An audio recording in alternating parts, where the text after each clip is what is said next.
j'ai jamais fait. Bonjour, cousine. T'as jamais eu la drame? Jamais. À part l'école, j'ai jamais quitté la Belgique.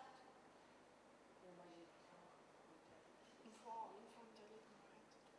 Voilà, c'est là que c'est fini. D'accord, bien sûr. Vous allez au Londres quand vous êtes Très bien. Inch'Allah. Du coup, on peut faire un flou.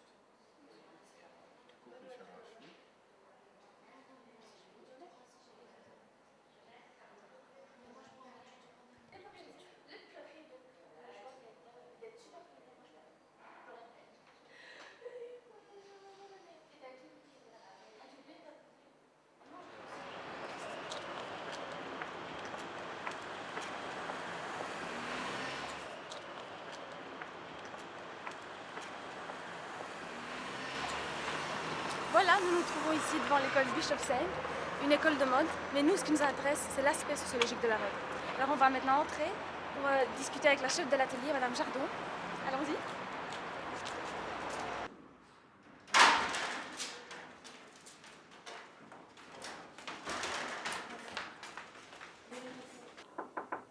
Oui, Bonjour. bonjour.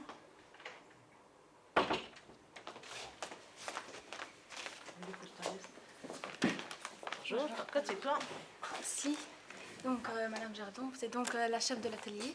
Je suis chef d'atelier Ouais. ici à l'école, oui. Et tout d'abord, est-ce que vous pouvez vous présenter en quelques mots et nous dire quel est votre rôle au sein de l'école? Eh bien, moi, je suis chef d'atelier ici à l'Institut Bischofsheim et je m'occupe plus particulièrement de la section habillement, donc tout ce qui concerne la mode. Mon travail, c'est de gérer, par exemple, les stages extérieurs de nos élèves, de m'occuper des horaires de l'école, donc je fais les horaires, de gérer tout ce qui est matériel, donc toutes les machines à coudre, tous les ordinateurs qui sont aussi présents, donc veiller à ce que tout fonctionne, de faire les commandes de matériel, de fournir le matériel au professeur, et tous les détails administratifs comme tout ce qui est extramuros, etc., quand nos élèves s'en vont. D'accord. En gros, c'est ça. Ouais. Je vais d'abord vous poser quelques questions à propos de l'école. Oui. Et en quelle année fut fondée l'école? L'école a été fondée en 1865 Par qui? par Jonathan Bischofsheim, qui est un personnage qui voulait faire évoluer un petit peu la situation des femmes. Et il a créé cette école, qui était une école à ce moment-là de travaux féminins, de couture, pour que les femmes puissent se débrouiller dans leur ménage, mais aussi les ouvrir un petit peu vers un avenir professionnel dans la mode. Justement, dans l'école, est-ce qu'il y a... C'est quoi la majorité d'élèves? Il y a plus de filles ou de garçons? Actuellement, il y a en section habillement du moins plus de filles. Mais à l'époque de l'ouverture, c'était une école uniquement pour les jeunes filles. Mais depuis, bien sûr, tout est devenu mixte. Et on a par classe d'habillement 1 ou 2 garçons. Est-ce que vous pouvez me dire, définir au terme sociologique le mot mode? Terme sociologique, je ne sais pas trop ce que tu entends par sociologie de la mode. Je dirais que la mode, c'est un grand mouvement de rassemblement, surtout des jeunes. Surtout des jeunes, oui, justement, j'allais dire à quoi et à qui sert-elle, justement? À qui sert-elle? Elle sert un peu à tout le monde, je pense, mais c'est surtout les jeunes qui sont très axés sur la mode et qui s'y accrochent beaucoup. Une fois que les femmes deviennent un petit peu plus âgées, elles retournent un peu plus vers le classicisme, sauf pour certaines occasions un petit peu plus rares. Mais ce sont surtout les jeunes qui s'intéressent à la mode. À qui profite la mode? Ben déjà à tous ceux qui créent les vêtements, qui les confectionnent, ceux qui font les tissus. C'est tout un commerce, la mode, bien sûr. Est-ce que vous pouvez me donner un pourcentage de personnes en Belgique qui suivent la mode? Un pourcentage de Oui, personnes qui ouais. suivent la mode. 85%. Au fond, est-ce que la mode, est-ce qu'elle sert plus peut-être à montrer qui on est que pour l'argent, que pour autre chose? Ça dépend des personnes. En général, les jeunes aiment bien appartenir à un groupe, donc pour appartenir à ce groupe, ils suivent la mode.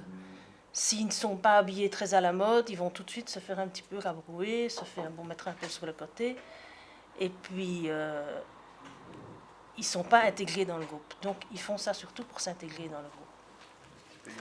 Tout le monde connaît quelques styles de mode, le classique, le gothique. Est-ce que vous pouvez citer justement, c'est quoi vraiment les styles, s'il y a des autres? Quels sont les styles? Les styles dépendent de l'époque, hein. Il y a eu les hippies, il y a eu les grunge, il y a eu les punks, maintenant il y a les gothiques. Tout ça, ça évolue très fort avec la jeunesse et ce qu'ils recherchent. Donc il y a toujours des styles qui s'arrêtent, d'autres styles qui commencent. C'est très varié.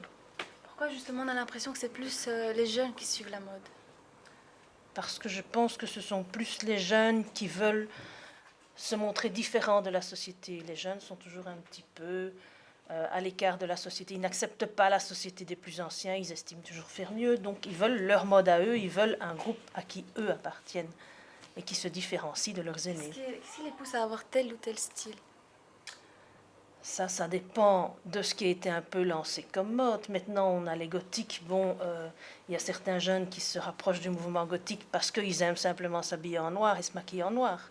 D'autres vont plus à fond dans le style gothique en prenant un petit peu leur côté ésotériste avec tout ce qui est un petit peu messe noire derrière et sorcellerie, etc. Donc, il y a plusieurs raisons. Mais ils ont tous un peu leurs raisons particulières à eux. Pourquoi est-ce que la mode ancienne, elle revient toujours? On a tout l'impression qu'elle revient. Mais la mode ancienne revient toujours un petit peu parce qu'on ne peut pas toujours inventer du nouveau. Un vêtement, il n'y a rien à faire. Il y a un devant, il y a un dos, il y a des manches, il y a un col. On ne sait pas créer à l'infini. Donc il y a toujours quelque chose à un moment ou à un autre qui revient. Et pourquoi est-ce qu'on fait revenir? Justement pour que les gens puissent changer de vêtements. Si on fait toujours la même chose, qu'on garde toujours la même chose, qu'on garde toujours des mini-jupes, personne ne va acheter des vêtements. Tandis que si on passe de la mini-jupe à la maxi, ça fait marcher le commerce, forcément, les gens achètent. Est-ce qu'il y a toujours de la nouveauté dans la mode?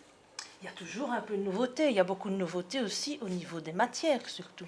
Puisqu'à l'heure actuelle, on a beaucoup de matières qui sont des tissus textiles intelligents, comme on dit, des matières qui gardent la fraîcheur, des matières qui gardent chaud, des matières comme pour les tenues de sport qui permettent par exemple d'avancer plus vite dans l'eau, parce qu'il y a moins la fibre est moins résistante à l'eau, etc.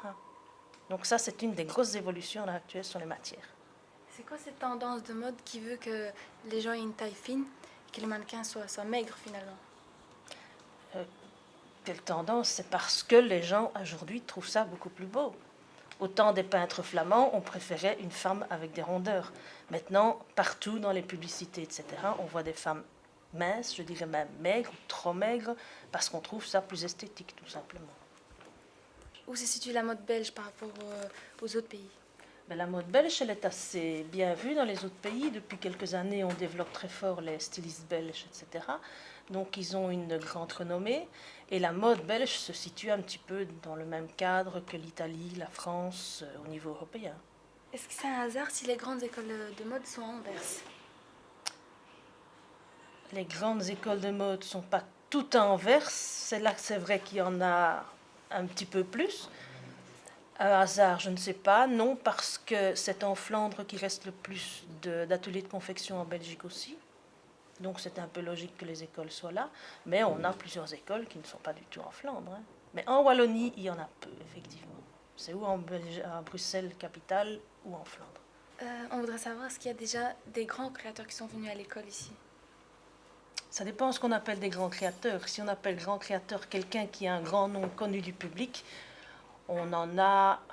Il y a Watley qui est passé par chez nous, oui. Mais ce que nous avons surtout, ce sont des élèves qui travaillent en tant que stylistes auprès des grands créateurs. Donc on a un élève qui travaille pour Mugler, par exemple. On a un autre élève qui travaille pour un autre grand créateur, je ne reviens plus sur le nom. Mais disons que nos élèves travaillent surtout en assistant styliste pour les grands noms. En général, notre défilé de fin d'année présente simplement les travaux que nos élèves ont faits pendant l'année scolaire. Cette année-ci, c'est un petit peu particulier parce que nous avons travaillé un projet assez important en collaboration avec le Théâtre de la Monnaie. C'est-à-dire que nous avons pris comme thème l'opéra Wozzeck d'Alban Berg et que sur ce thème, nos élèves de section art décoratif ont créé un décor et nos élèves de section habillement ont créé des costumes. Donc, tous ces costumes vont être présentés dans le décor fait par les sections art décoratif le 30 mai. Il y aura toute une partie basée sur le thème de l'opéra, avec les costumes réalisés pour l'opéra et une mise en scène particulière. Et puis, il y aura l'autre partie du défilé, qui seront les vêtements qui ne font pas partie de ce projet au départ. Mais c'est un grand projet qui va être assez impressionnant, ça vaut la peine de venir le voir. Justement, les créations des élèves, où est-ce qu'ils vont après le défilé? En général, les élèves gardent leurs créations, puisque ce sont leurs créations, ça leur sert un petit peu de bouc pour aller s'inscrire dans les hautes écoles ou pour aller se présenter pour un travail.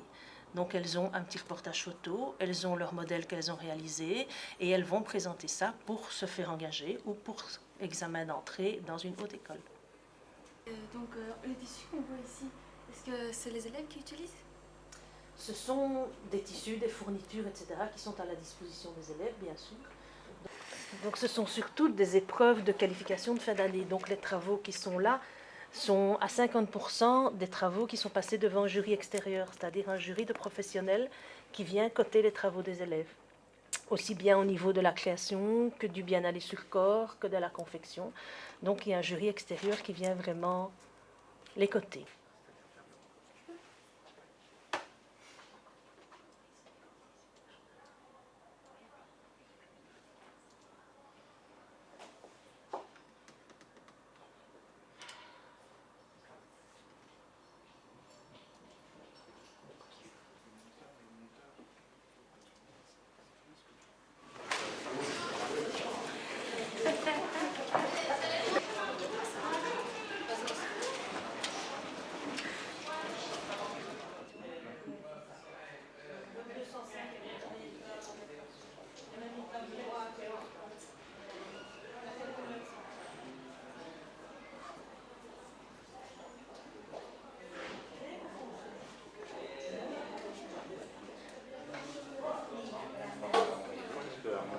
On commence leur dossier de stage.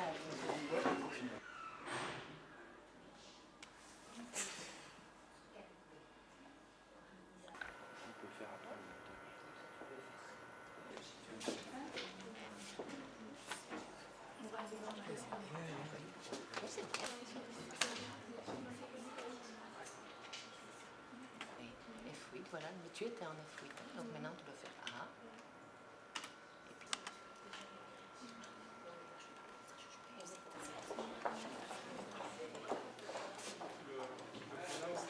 AutoCAD. A-U-T-O-C-A-D. AutoCAD. Donc c'est un programme qui est utilisé par l'architecture au départ. Donc là, on est avec Maria. Elle va nous montrer comment elle procède pour faire une création. Alors, dis-nous, comment tu commences? Tu commences par quoi au début? Je commence d'abord faire le patron de base. Et par rapport au patron de base, oui, c'est ça. Ce qu'il y a sur la table, les jupes. Et je regarde qu'est-ce que c'est le plus compliqué sur un modèle à faire. Les manches, le bustier, la jupe. Et puis en fait, je fais tout en calicot pour voir qu'est-ce que ça donne comme modèle, voir les petits où c'est plus difficile à coudre et à refaire. Et puis je prends les patrons et je coupe dans mon tissu que je veux le faire, créer la robe et tout ça. Et t'as mis combien de temps pour la faire? Sur cette veste, j'ai quand même pris un peu plus, enfin pas vraiment beaucoup de semaines, mais une semaine comme ça, mais pas tout le temps dedans. Je fais juste sortir le patron, j'ai mis sur le tissu parce que je savais déjà de quoi Tu l'as pas fini faire. là, non? Mais je ne l'ai pas fini parce qu'il faut encore la doublure, mettre toujours les mots et puis faire ici le ourlet. Et sinon, elle est finie. Ça va, on va te laisser terminer alors, merci. Merci beaucoup. On va aller voir les élèves maintenant pour voir ce qu'ils pensent à propos de la mode. Donc vous êtes dans une école de mode en 4e année. Alors pourquoi vous avez choisi cette option? C'est un petit rêve d'enfant. À 3 ans, on commence à couper les tissus. Les rideaux, d'abord les rideaux parce qu'on veut faire des petits trucs. Et alors, en fait, moi, j'aime bien m'habiller joliment et je préfère avoir mes vêtements à moi-même. Dire, je suis fière, je fais moi-même. C'est un métier pas facile, c'est assez compliqué, mais il faut avoir beaucoup de patience. Couture industrielle et dessin technique. C'est surtout ces cours-là, oui, les plus importants. C'est pour ça qu'il faut prendre vraiment le temps de faire attention et faire tout à son aise. Moi, au début d'année, je ne savais pas suivre. On galérait un peu, quoi. Oui, c'est ça, quoi. Mais si on prend le temps de bien réfléchir, de vraiment Ouais. être cool, quoi, là, ça va. Mais si on veut vite faire et tout, là, ça va aller en galère quand même un peu. Il faut tout le temps prendre le temps et ne pas stresser, surtout ça. Et vraiment, si on a des questions et tout, il faut les poser, il faut oser parler et prendre le temps, quoi. C'est ça le principal en fait, le temps. C'est comme les maths, il y a pas, c'est comme ça et il n'y a pas autrement. Juste en couture, on peut tricher, on peut mélanger un peu les choses, mais faire des patrons, il faut être vraiment, vraiment précis. Quelqu'un a une autre raison? Ouais, avoir un style différent, c'est C'est plus parce que vous avez envie de... intéressant de voir tout le monde avec son style, avec sa création, avec enfin, toutes ses idées, quoi. C'est parce que tu as envie peut-être de plus tard porter les vêtements que tu auras créés, peut-être. Ouais. Oui. Est-ce que vous pensez que la mode, c'est plus montrer qui on est ou l'image qu'on veut montrer par rapport aux autres? Ça dépend des personnes. Mhm. Ben, il y a Par des exemple, toi, personnes qui... Ben, moi, c'est pour créer ce que j'aime bien. C'est pas forcément pour les autres, quoi. Moi, je dirais plutôt développer mes idées. Ça, habituellement, on voit toujours les idées des autres, c'est presque pareil. Mais il y a certaines personnes qui ont des idées différentes. Donc, ça serait bien aussi de les développer pour avoir un style différent des autres. Et toi, par exemple, pour plaire à une fille, est-ce que tu t'habillerais avec des vêtements de marque? Tu te sentirais plus à l'aise? Non, vraiment pas. Enfin, je fais beaucoup de friperie, donc magasin d'occasion, donc vraiment pas. C'est pas ça le principal. C'est pas ça. Le vêtement qu'on porte montre une personnalité? Oui, bien sûr. Par exemple? Par exemple, s'il va s'habiller un peu, c'est pas avec beaucoup de vêtements dessus, avec des bijoux, avec des trucs qu'il a lui-même inventés, ça veut dire qu'il est un peu artistique, mais c'est juste simple et c'est classique. Oui. J'aime pas vraiment spécialement les vêtements de haute couture, ou plus justement fabriquer ses propres vêtements et pas vraiment des vêtements de marque ultra chers qu'on trouve dans les boutiques partout à Paris, Londres, etc., dans le monde. Donc justement, c'est plus exprimer sa personne que d'acheter ce qui est déjà fait et de porter pour montrer son portefeuille finalement. Est-ce que vous pourriez avoir des affinités avec des personnes qui ont un autre style que vous? Par exemple, avec un gothique? Une gothique? Ça, c'est... Chacun s'habille à sa façon de voir des choses. Et de toute façon, les vêtements, ça change. Aujourd'hui, on veut s'habiller comme ça, demain aussi autrement. On change carrément de gothisme ou d'autre chose. Vous pensez que c'est bien que la mode ancienne revient tout le temps? Oui. Moi, j'aime bien. C'est une belle mode, belle époque. Vous préférez la mode ancienne ou les nouveaux maintenant, les nouvelles créations? Les deux. Ben, les nouvelles créations. Oui. Ben oui. C'est bien de faire des mélanges des deux aussi. Oui, en fait, maintenant, ça mélange les deux, de l'époque et de maintenant. On peut prendre une veste un peu évasée, mais la jupe, comme maintenant, un peu des fleurs, des trucs. En fait, les créations que vous faites, est-ce que vous inspirez de quelque chose que vous avez vu ou c'est vous-même qui créez ça? Enfin, moi, personnellement, c'est mes idées, quoi. Je vais pas copier, enfin, ça sert à rien de... Si ça existe déjà, ça sert à rien de faire, Ouais, faire c'est ça, pareil. quoi. Autant montrer ses idées à soi-même, enfin à nous, quoi. Ça sert à rien de refaire un truc qu'on a déjà vu, autant aller l'acheter. Vu que c'est nous quand même, on a la chance de créer un truc, donc le faire comme on les veut, idées quoi. de créer quelque chose, comment ils vous viennent? Ça vient juste comme ça? C'est inspiré de quelque chose et on ajoute notre petit truc là. On change les manches, on change le col. Et ça peut, on peut s'inspirer de quelque on chose. modifie les vraies choses, ou on va dire ça comme ça. J'aime bien ce modèle, Bah, mais à la je veux base, faire c'est à un ma truc façon. simple et puis on ajoute des choses qu'on aime bien. Et surtout aussi quand même une inspiration à la base, quelque chose, plusieurs vêtements qu'on a déjà vus et on s'inspire, on prend un petit bout là, un petit bout là, puis bien sûr on personnalise, enfin le vêtement total à la fin, quoi. Mais on ne sait pas partir de quelque chose totalement inventé, quoi. Tout existe déjà pratiquement. Donc, Faut quand même prendre des filles qui ont des formes pour montrer le vêtement. Évidemment, là, quand on monte les vêtements, c'est tout le temps sur des filles qui sont hyper minces. Donc quand on voit ça, on fait oui, c'est très beau et tout, mais quand on va l'acheter, on le laisse sur nous. C'est vraiment rien à voir, quoi. C'est pas pareil. C'est pour ça qu'il faut quand même montrer des filles pas toujours très grandes aussi, par respect quand même aux ceux qui sont un peu petites, et surtout avoir des formes. C'est ça surtout principal. Non, je pense que la fait pas taille, de la réalité, quoi. c'est aussi important, quoi. Elle doit avoir quand même... 1m75. Oui, d'accord, je ne Ouais. vais pas dire une très grande On fille, va pas une mettre toute une petite. petite Mais c'est aussi naine. quand même d'avoir de forme, un peu de poitrine, Mais un non, peu de c'est parce que taille, maintenant la femme idéale c'est une femme toute maigre, toute grande, alors qu'avant c'était pas comme ça, c'était vraiment une femme un peu grosse. C'est les gens qui changent, c'est pour ça que les femmes elles sont. Maintenant la femme idéale elle est toute maigre et toute grande. Pour tout Les le monde. garçons, par exemple, ils préfèrent des filles un peu plus, avec plus de forme ou vraiment maigres? Non, déjà, enfin, les quand formes, c'est même, quand même, hein. ouais, c'est quand même important. Enfin, les mannequins sont déjà, comme on dit, super grands. Les mannequins, tu préférais qu'elles soient vraiment plus... pas. Oui, enfin, qu'elles aient plus de forme que Ouais. vraiment une espèce de bâton, quoi, finalement. Parce que c'est gigantesque. C'est pas beau. Je trouve que c'est pas beau. Même si un grand couturier demande un immense mannequin et il lui fait une forme, alors il n'y a plus de poitrine, le vêtement il est déformé, non, j'aime pas. Il y a parfois des couturiers que je regarde sur le net et j'aime pas. Moi, je dirais Pas la ça façon- détruit l'image de la femme. Je pense. Pour moi, aussi. un bâton, un cure-dent, c'est pas de forme, rien du tout. Ça détruit l'image, quoi. Non, c'est pas beau. Il faut montrer ce qu'on est là maintenant réellement.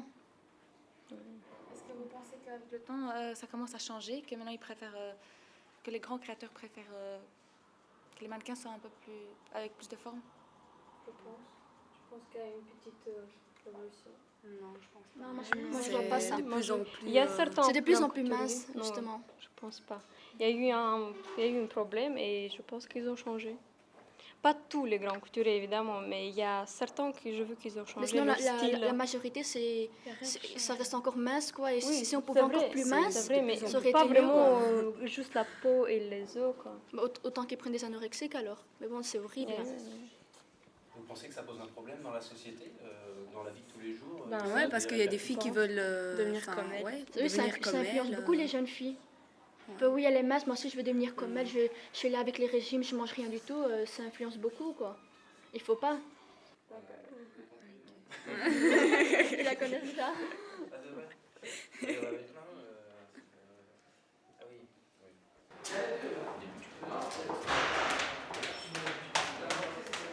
Voilà, c'est ici que se termine notre visite à l'école Bischofszell.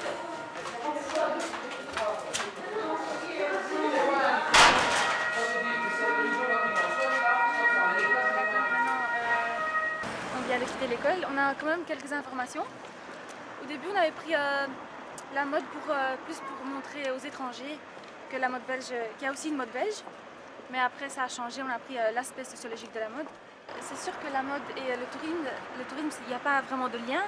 Mais là, on a découvert une école qu'on ne connaissait pas. Et donc, c'est quand même, on va dire, du tourisme, parce qu'on a découvert quelque chose qu'on ne connaissait pas. Donc là, c'était plus pour voir comment on se débrouille, pour les contacts, d'une école à une autre, en tourisme. C'est quand même très important. Je crois qu'il faut carrément enlever.